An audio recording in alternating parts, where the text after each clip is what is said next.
함께 따라서 하시겠습니다. 그리스도 안에서 변화된 삶. 한 번 더 따라서 하시겠습니다. 그리스도 안에서 변화된 삶. 오늘 함께 봉독한 고린도후서 5장 17절로 21절의 말씀을 가지고 그리스도 안에서 변화된 삶이라는 제목으로 함께 말씀의 은혜를 나누겠습니다. 오늘 이 제목 그대로 주 안에서 변화가 일어나게 되기를 간절히 소망합니다.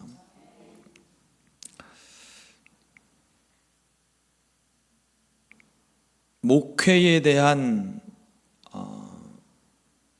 도전이 필요할 때 제가 즐겨 듣는 목사님 설교가 있어요. 아시는 분도 계실 텐데 폴 워셔라는 목사님이 계세요.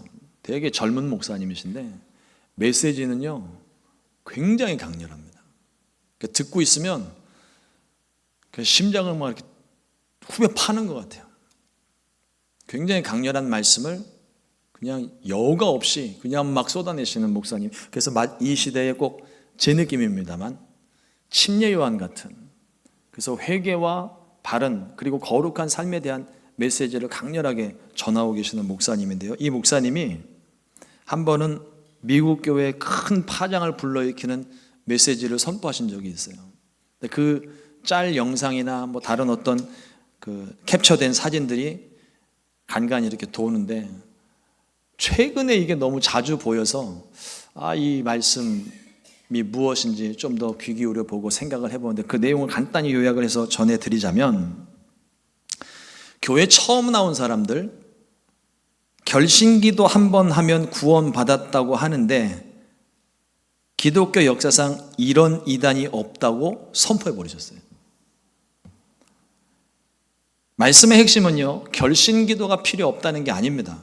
결신기도는 필요해요. 우리가 입으로 시인하여 구원에 이른다고 성경이 되어져 있기 때문에 입술로 시인하는 건 무엇보다 중요합니다. 그런데 결신기도가 주문이 되면 안 되는 거예요.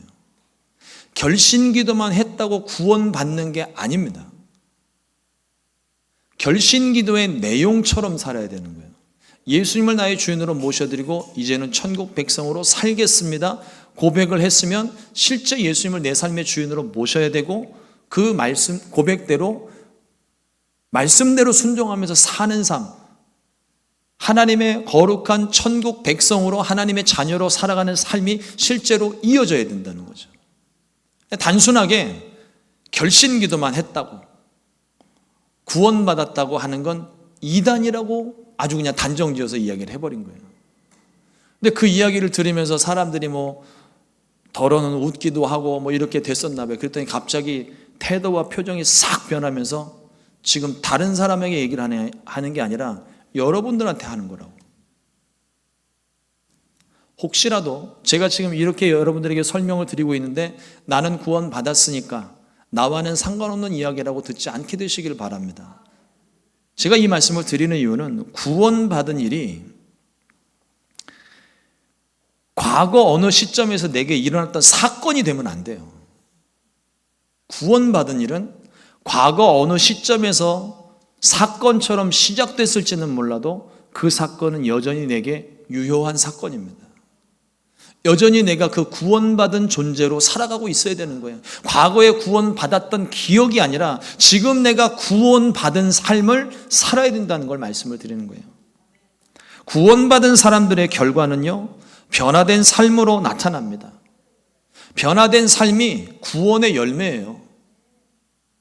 복음으로 충만한 삶, 거룩함을 나타내는 삶, 이와 같은 삶에 당장의 행동 변화가 나타날 수도 있겠지만 삶의 변화가 유지되어야 돼요. 지속적인 열매가 맺혀야 됩니다. 저는 어렸을 때 학예수련회 매년 쫓아다니고 겨울 동계수련회 매년 쫓아다니고 틈날 때 단기 선교 쫓아다니고 그랬어요. 수련회를 가게 되면 항상 전통적인 수련회 방식은 첫째 날 저녁에 성령대망회, 둘째 날 저녁에 성령대망회, 셋째 날 저녁에 성령대망회, 마지막 성령대망회는요 거의 자정이 넘어서 끝나요. 다 성령 받았다고 생각될 때까지 기도가 끝나지 않는 겁니다. 그렇게 막 부르짖고 기도를 하고 나면 목이 다 쉬어가지고 이러고 있거든요.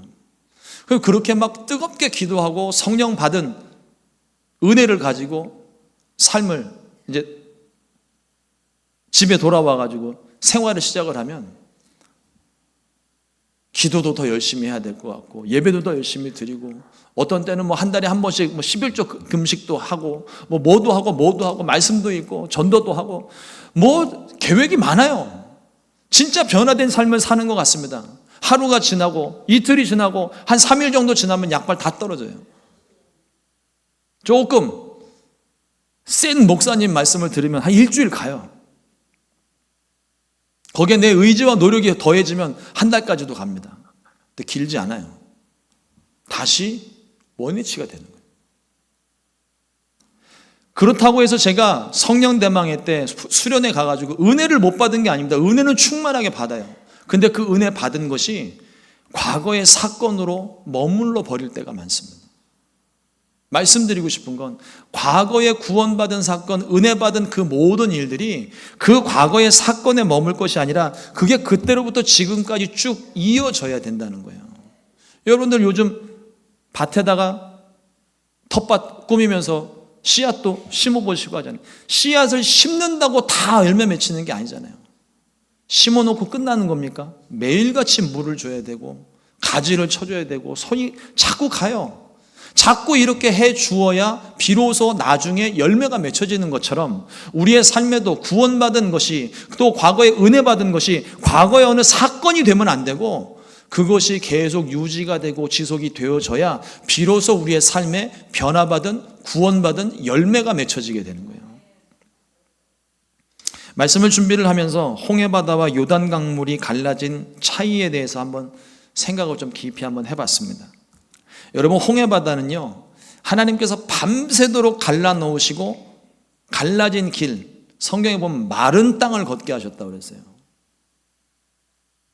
그 바다 밑에 온갖 갯벌과 진흙이 투성일 텐데 밤새도록 물이 물러가게 하시고 바람을 불어서 거기를 마른 땅이 되게 하셔서 그 백성들로 하여금 건너가게 하셨습니다. 반대로 요단강물은요, 언약궤를 맨 제사장들이 발을 담궜을 때 즉시로 강물이 멈췄습니다. 홍해바다는 건너기 전까지 준비할 게 하나도 없었어요. 밤새 하나님이 길 열어놓으시고 그냥 모세가 지팡이를 들고 손을 뻗었을 때 그때로부터 바람이 불기 시작해서 물이 물러가고 땅이 마르고 그렇게 하나님이 여신 바닷속 길이 열렸는데 백성들은요 그때 다 자고 있었어요. 자고 아침에 일어났더니 마른 땅이 열렸습니다. 그래서 모세가 가자 그래가지고 그냥 간 거예요. 근데 요단강물은요 건너기 전까지 직전까지도 계속 성결해야 된다. 정결 예식을 치르고 거룩함을 유지하도록 준비하고 있었다는 거예요. 홍해의 기적은요 우리가 처음 주님을 만났을 때 아무런 자격도 조건도 없이 구원함을 얻었던 하나님의 은혜 사건과도 같은 거예요. 반면 요단강의 기적은요 우리가 예수님을 모신 다음에 우리에게 요구하시는 믿음 사건과도 같습니다. 하나님의 백성으로서 지키고 행해야 될 일들을 가르쳐 주시고 그게 순종이 돼야 되는 거예요. 그래야 그 기적이 나타납니다. 구원의 십자가는 이 홍해바다와 같이 이미 우리 모두에게 열려진 구원의 문입니다. 이 문이 누구에게나 열려있고 누구든지 구원의 은혜를 받을 수 있어요. 자격도 조건도 없습니다. 저와 여러분들을 먼저 생각해 보세요. 우리가 받는 순간에 내가 주님을 위해 뭘 한 게 있습니까? 내가 주님을 위해서 자격과 조건을 갖추고서 난 다음에 비로소 넌 이제 내 기준에 합당하니까 내가 너를 구원할게. 이게 아니잖아요. 우리가 구원받은 건요 이미 예수님께서 십자가에서 죽으심으로 구원의 문이 다 열려 있는 거예요. 부자나 가난한 자나 병든 자나 건강한 자나 남녀노소를 불문하고 죄 있는 사람이나 없는 사람이나 의로운 사람이나 상관없이 누구에게나 열려있는 구원의 문입니다. 우리는 그 구원의 문에 단지 들어왔을 뿐인 거예요. 믿음으로 들어왔을 뿐입니다. 오직 예수님의 죽으심과 부활하심, 그 속에 담긴 의미, 곧 주의 십자가로 말미암아 나의 모든 죄가 용서받았고 내가 새로운 피조물이 되었다는 사실만 믿으면, 그것만 믿으면 우리는 구원받는 거예요. 하지만 그 구원의 문을 들어오고 난 다음부터는 요단강을 건널 때와 같이 준비함과 순종이 필요합니다. 구원받을 때는 어떤 것도 준비할 필요가 없는데 그냥 예수님 믿는 거 하나면 되는데, 믿고 난 다음부터는 준비와 순종이 필요한 거예요. 주님 가르쳐 주신 길을 가야 하고 오직 한 길을 걸어야 되고 주님이 여신 좁은 길을 따라야만 하는 것입니다. 그래서 순종이 어려운 거예요.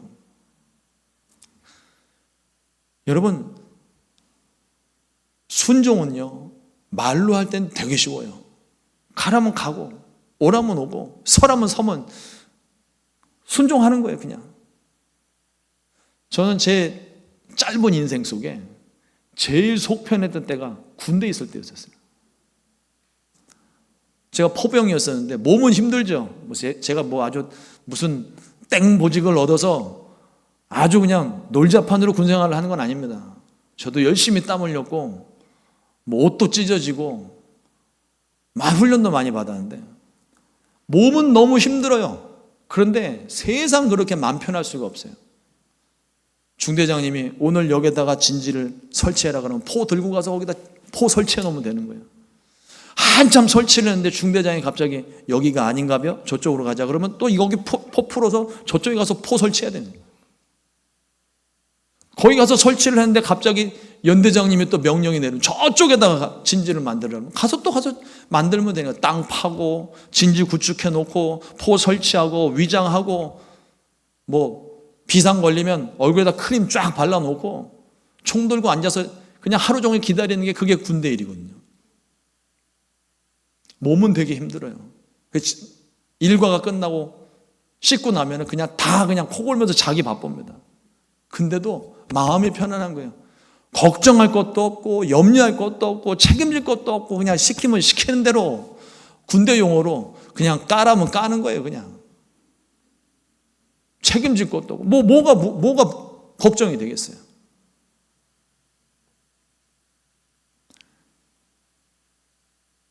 그런데 이 순종이 힘든 거는, 특히나 주 안에서 이 순종이 힘든 것은 좁은 길을 얘기하시기 때문에, 남들이 한 번도 걷지 않은 길을 말씀하시기 때문에, 다른 사람은 이 길도 있고 저 길도 있는데 예수 믿는 사람은 오직 한 길밖에 없기 때문에, 그래서 그 순종이 힘들게 여겨지는 거예요.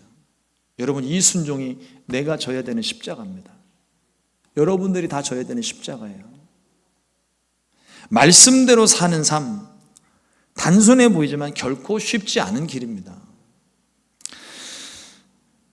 이사야서에 보면 이사야 20장에 아수르 사르곤 왕이 아스돗을 치던 해에 이렇게 시작되는 본문이 있어요. 그리고 그 뒤에 있는 내용이 뭐냐면, 하나님이 이사야 선지자에게 벌거벗은 몸과 벌거벗은 발로 다니라고 명령하십니다.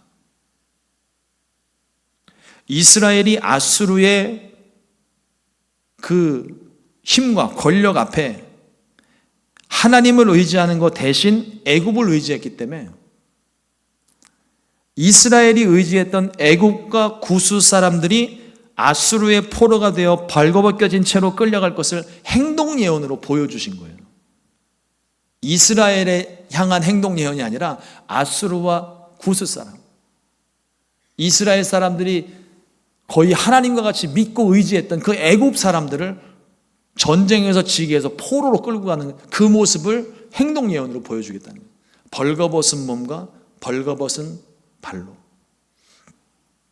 말씀을 묵상하다가 과연 이 말씀이 내게 임하면 내가 과연 순종할 수 있을지 고민을 좀 해봤습니다. 시카고에 온 지 벌써 한 주 모자라는 2년이 됐어요. 매일같이 새벽 유튜브 방송 나가니까 은근히 저를 알아보시는 분들이 있더라고요. 중부시장에 가가지고 장을 보고 나오는데 거기서 어느 전도지를 주시는 권사님인지 집사님인지 모르겠는데 전도지를 나누다 말고 제 얼굴을 보더니 가슴에 손을 얹고 목사님이다 그러는 거예요. 저도 같이 놀라면서 네, 감사합니다 인사를 하고 헤어졌는데, 시카고만 하더라도 저를 알아보는 사람들이 꽤 되는데, 뭐 적어도 우리 성도님들 다 저를 알아보시잖아요. 근데 제가 벌거벗고 다닌다고 생각해 보세요. 신발도 신지 않고 다닌다고 생각해 보세요.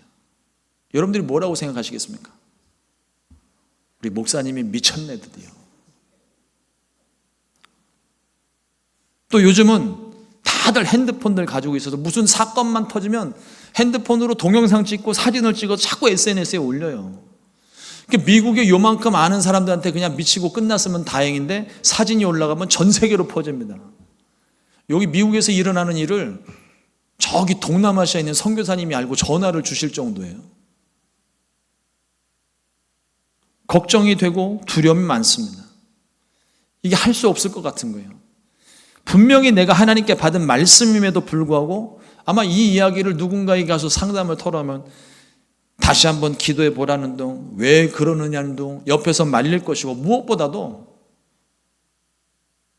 제 아이들이, 아들, 딸들이 벌거벗고 다니는 아버지를 되게 민망하게, 불쌍하게 생각을 할 것 같은 두려움이 드니까 이게 계산이 복잡해지더라고요. 물론 하나님의 성령으로 감동된 채 받은 말씀에 내가 확신이 선다면 가족들이 다 말려도, 여러분들이 다 말려도 저는 벌거벗고 다닐지도 몰라요. 그러나 지금은 아닙니다. 걱정은 하지 마세요. 이런 결론을 내리려는 찰나에 결국 나는 성령 충만하지 못한 것 아닌가 하는 생각이 들었습니다. 임하지도 않은 말씀을 놓고 할지 말지를 고민한다는 것이 참 주의 종스럽지 못한 부끄러운 모습 같았어요. 이사야도 분명히 부끄러움이 있었을 것 같습니다. 하지만 이사야 선지자는 자신의 체면보다는 하나님께서 주신 말씀이 우선이었고 사명이 우선이었습니다. 그래서 순종할 수 있었던 거예요. 갈라디아서 1장 10절 말씀에 보면 이제 내가 사람들에게 좋게 하랴 하나님께 좋게 하랴 사람들에게 기쁨을 구하랴 내가 지금까지 사람들의 기쁨을 구하였다면 그리스도의 종이 아니니라. 하나님의 기쁨을 위하여 순종하고 말씀대로 순종하는 것을 이야기하고 있는 거예요. 오늘 본문 말씀은요, 우리가 너무나도 잘 아는 말씀입니다. 근데 이 말씀의 핵심은 예수님 안에서 새로운 피조물로 재창조된 우리의 정체성에 관한 이야기예요. 새로운 피조물이 무엇일까 한번 생각해 봤습니다. 새로운 피조물은요, 겉에서부터 변화되는 것이 아닙니다. 안에서부터 밖으로 변화되는 속사람의 변화예요. 호박에 줄 긋는다고 수박 되지 않죠. 근데 그리스도 안에서 호박에 줄을 그면 수박이 됩니다. 잘 이해를 못 하시는 것 같아요. 그리스도 안에서 호박에 줄 그면 수박이 된다고요. 그게 저와 여러분들입니다. 호박 같은 인생, 주님 안에서 예수님의 보혈로 줄을 걷더니, 선을 걷더니 수박이 됐어요. 이거예요, 이거. 호박이 수박과 비슷하게 되는 게 아니라 호박이 수박이 되는 거예요. 그리스도 안에 있을 때 이게 가능한 일입니다. 헬라어로 엔크리스토라고 되어 있습니다. 뭐 영어로 하면 그냥 in Christ예요. 그리스도 밖에서는요, 일순간 변화되는 모습처럼 보일 수 있습니다. 호박에다가 수박처럼 색칠해 놓고서 선을 그으면은 수박처럼은 보여요. 하지만 여전히 호박인 거예요. 수박 모양을 하고 있는 호박인 거예요. 하지만 강렬한 태양 아래 물이 곧 마르듯 식어버리고 말라버리는 것처럼 그렇게 될 수 있지만, 그러나 그리스도 안에서 일어나는 변화는요, 속에서부터 진정한 변화가 나오는 거예요. 호박에 선을 그어서 수박처럼 만드는 게 아니라 안에서부터 수박이 되어서 겉모습도 수박이 되는 거라고요. 주 안에서 일어난 변화는 마르지 않고 식지가 않습니다. 그 속에서 마르지 않는 생명수가 흐르기 때문에 그래요. 원줄기로부터 공급되는 신선한 생명수가 넘쳐나기 때문입니다. 요한복음 7장 38절 말씀에 나를 믿는 자는 성경의 이름과 같이 그 배에서 생수의 강이 흘러나오리라 하시니라. 새로운 피조물은요, 정확한 의미에서는 변화가 아니에요. 재창조입니다. 근본적인 재창조의 본성이 바뀌는 거예요. 주 안에서 새롭게 태어나는 것입니다. 이 모습이 변화된 모습으로 우리의 겉모습으로 드러나게 되는 거예요. 이것이 거듭남에 대한 말씀입니다. 예수님께서 니고데모에게 말씀하셨어요. 요한복음 3장 5절 말씀에 예수께서 대답하시되 진실로 진실로 내게 이르노니 사람이 물과 성령으로 나지 아니하면 하나님 나라에 들어갈 수 없느니라. 새로운 피조물이라면요, 속이 변했다면, 진실로 본질적으로 변화가 일어났다면 그 변화에 합당한 열매가 맺힐 수밖에 없습니다.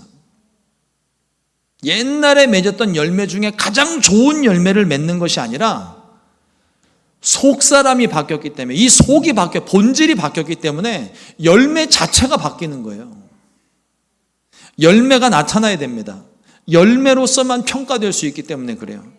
마태복음 7장 17절로 18절 말씀해 보면 이와 같이 좋은 나무마다 아름다운 열매를 맺고 못된 나무가 나쁜 열매를 맺나니 좋은 나무가 나쁜 열매를 맺을 수 없고 못된 나무가 아름다운 열매를 맺을 수 없느니라. 예수님을 믿을 때 회개에 합당한 열매를 맺어야 하고 예수님 믿은 결과로 그 열매가 우리의 삶에 나타나야 되는 거예요. 근데 원래 우리는 나쁜 나무였잖아요. 그래서 나쁜 열매를 맺고 있었어요. 그런데 예수님 믿고 난 다음에 나쁜 열매가 좋은 열매를 맺는 게 아니라 좋은 열매가 되어서 좋은 열매를 맺는 거예요. 이런 변화가 아니라 그냥 근본적으로 뿌리부터 바뀌는 거라고요. 우리가 맺어야 되는 열매가 무엇일까요? 저는 성경에서 요한복음 3장 16절만큼이나 중요하게 생각하는 말씀 한 구절이 있습니다. 내가 거룩하니 너희도 거룩할지어다. 하나님께서 이스라엘 백성과 계약을 하실 때 처음 주셨던 기준인 거예요. 하나님이 거룩하심으로 내가 거룩해져야 되는 겁니다. 하나님의 거룩한 백성, 사랑하는 자녀된 우리 모두에게 주시는 말씀입니다. 열매는 여기서부터 시작을 하는 거예요. 죄인된 우리는 스스로 거룩해질 수가 없습니다.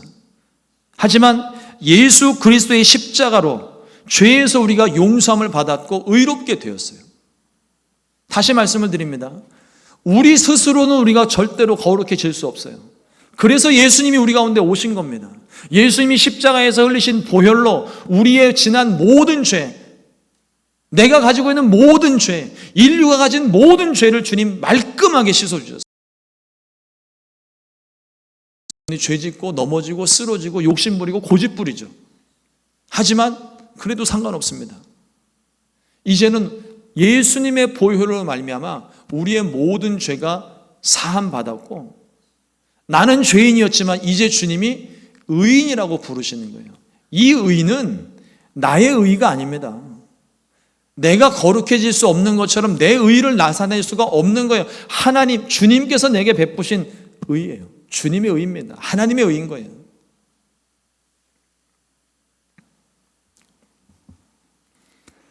오늘날 교회가 이러한 열매들에 대한 착각을 가지고 있는 것 같습니다. 다른 교회를 비난하거나 정죄하거나 판단하는 거 아니에요. 지금 우리 교회 얘기하는 거예요. 말씀 적용은 누구한테 하라고요? 나한테 하는 거예요. 우리한테 하는 거예요. 많은 교회들이, 우리 교회를 포함해서 많은 교회들이 부흥을 이야기합니다. 근데 그 부흥의 진짜 의미가 뭐예요? 사람들이 숫자를 생각합니다. 부흥의 열매만 강조해요. 숫자 노름에 불과합니다. 어느 교회가 부흥하고 있대? 그러면 제일 먼저 나오는 질문이 뭔지 아십니까? 몇 명 출석하는데? 부흥을 말하는데 항상 숫자로 물어봐요.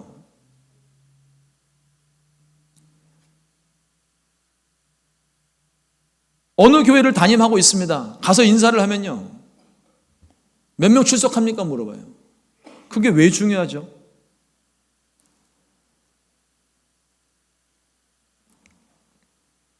진짜 열매가 맺혀야 돼요. 교회는, 그리고 우리의 삶에는 진짜 열매가 맺혀야 된다고요.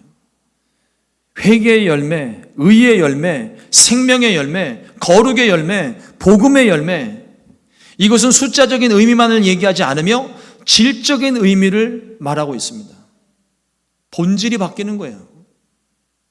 아쉽게도 오늘날 많은 교회들이, 우리 교회 포함해서 많은 교회들이 숫자적 의미에만 집중을 하고 있습니다. 그런데 우리가 요한계시로, 작년에 우리 요한계시로 보면서 7교회를 다 살펴봤어요.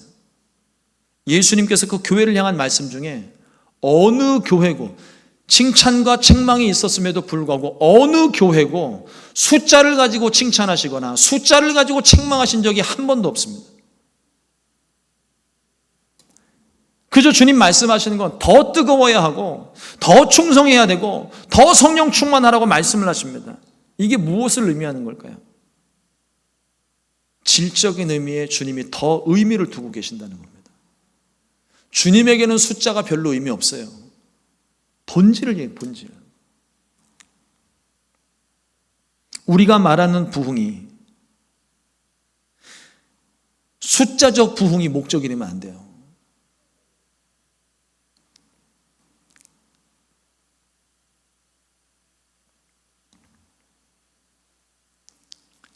제가 이전 교회에서 작은 교회를 섬겼습니다. 하도 숫자 그러니까 조금 작은 교회를 섬겼어요. 처음 교회를 맡고서 정말 열심히 충성해서 최선을 다해서 막 밤잠 설쳐가며 열심히 노력을 했습니다. 그랬더니 한 분, 두 분 새로운 성도님들이 오시는 거예요. 그래서 사람들이 늘어나니까 저도 막 어깨뽕 이만큼 올라가가지고 우쭐대면서 하나님이 일을 하신다고 호언장 막 큰 소리 쳐가면서 목에 힘 좀 주고 다녔어요. 어느 날 갑자기 아무 이유 없이 다 털렸습니다. 다시 원위치가 된 거예요. 그때 그 허탈감은 말로 표현할 수 없습니다. 내 잘못이 아닌데 그냥 뭔지도 지금도 몰라요. 그냥 어느 날 아침에 갑자기 다 털려버렸어요. 한참을 방황을 하다가 이러면 안 되지. 또 열심히 기도하고 또 말씀 전하고 또 부지런히 열심히 사람들 만나러 다니고 또 사람들이 늘어나기 시작하는 겁니다. 그리고 또 털렸어요.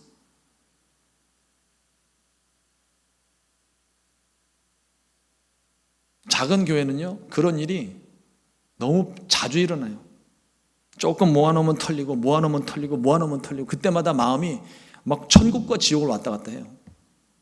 내가 도대체 여기 왜 와 있나 싶기도 하고. 근데 그런 과정들이 반복이 되면서 하나님이 저에게 깨닫게 하신 것이 일단 우선적으로는 한 영혼에 대한 소중함이고요. 두 번째는 사람들이 모여있는 곳에 알곡과 쭉정이가 같이 있다는 거예요. 사람들이 늘어나서 많은 사람들이 앉아 있어도 하나님이 터실 때, 하나님 바람 부르실 때 털려나가는 사람들이 있다는 거예요. 누군지는 모르겠습니다만 내가 알곡이 되지 않으면, 진정한 변화가 되지 않으면, 삶의 이 진정한 변화의 열매가 맺혀지지 않으면 하나님께서 터실 때에 바람과 같이 훅 날아가 버릴 수가 있는 거예요. 그러니 이제는 저는요, 보여지는 숫자에 별로 그렇게 큰 의미를 두지를 않습니다. 우리 자신을 볼 때에도 그렇게 봐야 돼요. 과연 내가 알곡인지 쭉정인지. 주님 다시 오실 때에도요, 알곡과 쭉정이가 그때 걸러져요. 교회 안에 이제 제자들이 밭에 씨를 뿌려놨더니 쭉정이가 막 그 가라지가 올라오는 것을 보면서 뽑을까요? 얘기했더니 그냥 냅두라고 그러셨어요. 나중에 추수할 때 되면 다 그냥 바람에 까불려서 알곡만 남고 다 흩어진다고 그랬습니다. 주님 오실 때에 그와 같은 일이 벌어지는 거예요. 내가 알곡이 되지 않으면요, 지금 교회 안에서 신앙생활 하는 거 다 같이 신앙생활 하니까 누가 알곡인지 쭉정인지는 몰라도 주님 오시는 그날에 나팔 소리와 함께 오시면 큰 바람과 함께 일어나실 텐데, 그때 알곡 쭉정이들은 다, 가라지들은 다 바람에 날아가고 알곡만 남게 되는 거예요. 그러니 지금 눈앞에 보여지는 숫자가 무슨 의미가 있겠어요? 초대교회를 보십시오. 사도행전의 기록입니다. 날마다 그 수가 더해 가더라 말씀합니다. 사람들에게 칭송을 받으니 구원받는 사람이 날마다 늘어가고 성령의 위로를 받아 믿는 자들이 더해져 갔다. 근데 이 숫자의 증가가 뭐 때문에 일어나는 거예요? 성령 충만함 때문에 일어나는 겁니다. 성령이 임하시고 그 성령에 의해서 변화받은 사람들이 복음을 전하기 시작하니까 그 복음에 반응하는 사람들, 진짜 반응하는 사람들, 거기에 물론 가라지들도 같이 있었겠지만 사람들이 그때로부터 모여들기 시작했다는 거예요. 제가 말씀을 어제도 늦게까지 준비를 하면서 고민을 했던 부분이 있습니다. 오늘 아침까지도 이거를 말을 해야 되나 말아야 되나 마음에 고민이 많았어요. 그러나 오늘 아침 예배를 시작하기 전에 하나님께서 전하라는 마음을 주셔서 여러분들에게 전합니다. 예수님 믿은 지 10년이 되고 20년이 됐는데도 아직도 변화되지 않았다면 그건 예수님 안 믿은 거예요.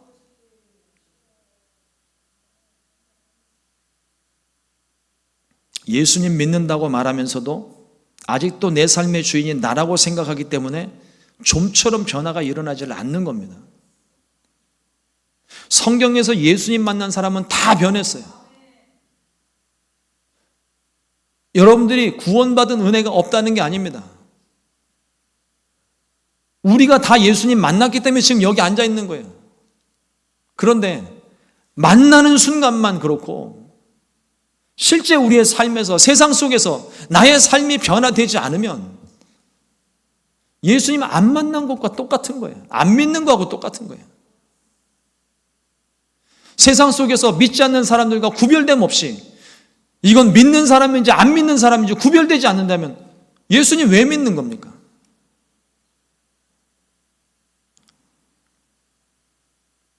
아직도 내 삶의 주인이 나라고 생각을 하니까 주의 말씀도 소용이 없는 거예요. 좀처럼 변화가 일어나지 않습니다. 주님이 내 삶의 주인이 되어야 그게 진짜 믿는 거예요. 그래서 처음에 말씀드렸던 폴 로셔 목사님이 하셨던 결신기도 했다고 예수님 믿는 게 구원받은 게 아니라고 하는 말이 그런 의미에서 하는 얘기예요. 여러분, 우리 다 구원받았잖아요. 그 구원받은 처음 사건들이 우리 다 있습니다. 그런데 이게 지금 유지가 되고 있지 않다면 심각한 거예요. 여러분, 변질되는 건 쉽습니다. 그냥 내버려 두면 돼요. 내버려 두면 알아서 지가 다 썩어요. 무슨 다른 거 약 치지 않아도 그냥 알아서 자기가 변해요. 변질이 되는 거죠. 그냥 내버려 두면 됩니다. 그러나 변화는 쉽지가 않아요. 깎고 또 깎아야 되고, 닦고 또 닦아야 되고, 다듬고 또 다듬어야 됩니다. 그래야 겨우 조금 변화가 일어나요. 여러분, 세상 가운데에도 수많은 변화들이 있습니다. 지식을 채우고 세련돼지고 뭔가 성장하는 듯한 변화가 일어납니다. 사람들이 이걸 성공이라고 이야기를 해요. 그래서 성공한 사람들의 그 삶의 모습이 어떠한지를 보면서 내가 그 삶에 맞추어서 변화시켜 나가는 거예요. 내 개발을 하는 거죠. 내 목적을 위해서. 사람들이 이런 변화에 열광을 합니다. 그런데 그리스도인들에게 있어서 이런 변화는 아무 의미 없어요. 우리의 변화는 오직 예수님 안에서만 필요합니다. 그 안에서만 존재하고 그 속에서만 의미가 있는 거예요. 모든 변화의 끝은, 우리 그리스도인들의 모든 변화의 끝은 예수님입니다. 예수님을 닮아가는 거예요. 예수님처럼 되는 거예요. 에베소서 4장 13절 말씀에 우리가 다 하나님의 아들을 믿는 것과 아는 일이 하나가 되어 온전한 사람을 이루어 그리스도의 장성한 분량이 충만한 데까지 이르리니. 여러분, 예수님을 만난 사람들의 이 변화된 모습을 보십시오.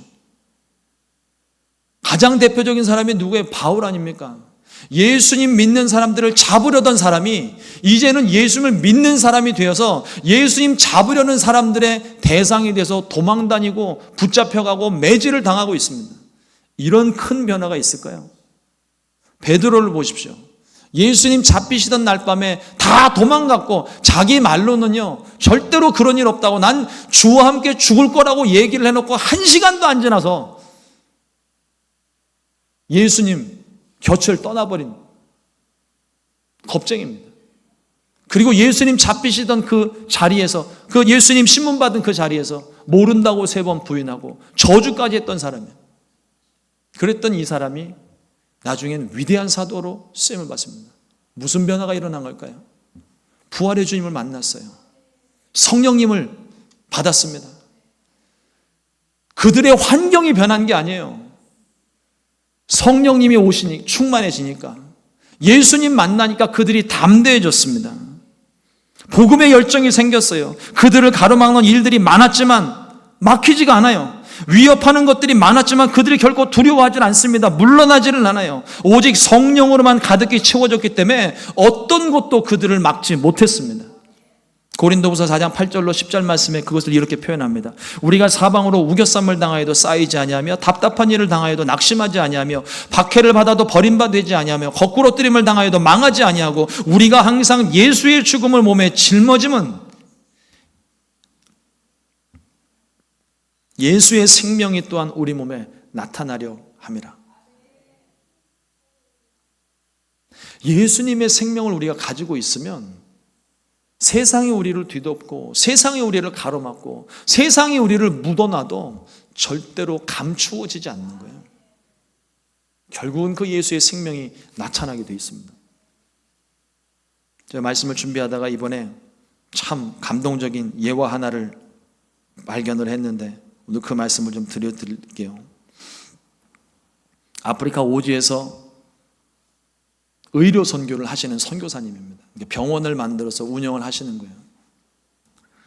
어느 날 한 청년이 정글에서 나무를 하고 있다가 실수로 자기 발을 찍어서 피가 철철 나는 채로 밀림 정글 속에서 약이 있겠어요? 뭐가 있겠어요? 그냥 큰 잎사귀 하나 둘둘둘 말아서 피 철철 흘리면서 그렇게 그 먼 거리까지 병원까지 찾아왔더래요. 그래서 놀래서 이 선교사님이 그 청년의 발을 풀어서 상처를 치료하고 봉합하고 막 치료를 한참 하고 있는데, 한참 지나고 난 다음에 이 청년의 어머니가 병원으로 오신 거예요. 거리도 먼 데다가 그 병원이 어디에 있는지도 전혀 모르시는 분이 병원을 찾아오니까 이분도 놀란 거예요. 그래갖고 선교사님이 어떻게 알고 여기를 찾아오셨냐고, 여기 아들이 여기 있는지 어떻게 알고 찾아오셨냐고 물어보니까 이 어머니 하시는 말이에요. 우리 아들 핏자국 따라서 왔다고.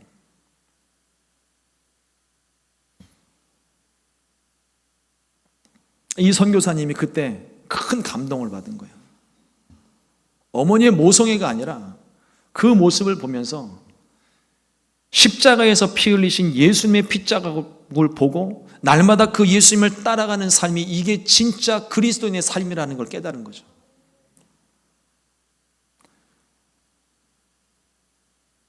우리가 지금 바라보는 게 뭡니까? 우리가 지금 무엇을 보고 쫓아가고 있는 거예요?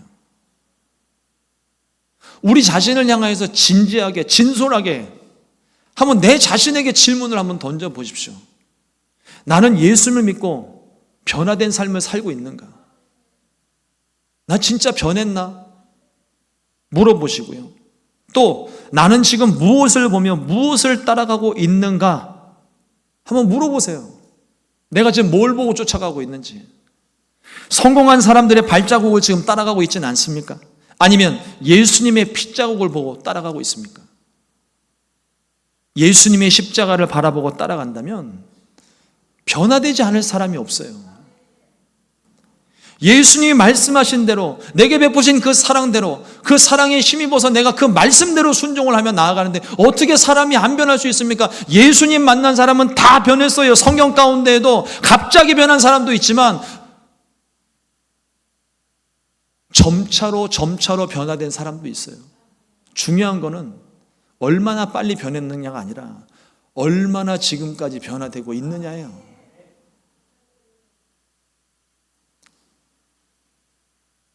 성령 충만 받으시기를 주님의 이름으로 축원합니다. 성령께서 우리의 마음과 생각을 지키시고 변화시켜 주세요. 내 생각과 내 의지로는요, 작심삼일되기 딱 좋습니다.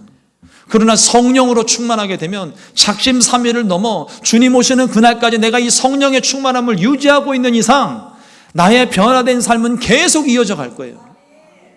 생명의 근원이 여기서부터 시작이 되는 겁니다. 모든 변화의 시작이 여기서부터 시작이 되는 거예요. 우리의 마음과 생각에서부터. 이 마음과 생각에 주님이 계시는 거예요. 내가 있는 게 아니라 주님이 계셔요. 이러므로 예수님 잘 믿으시고 그리스도 안에서 진정한 변화를 경험하게 되시기를, 또한 그 변화의 열매를 맺어 나가시기를 주님의 이름으로 축원합니다. 기도하겠습니다.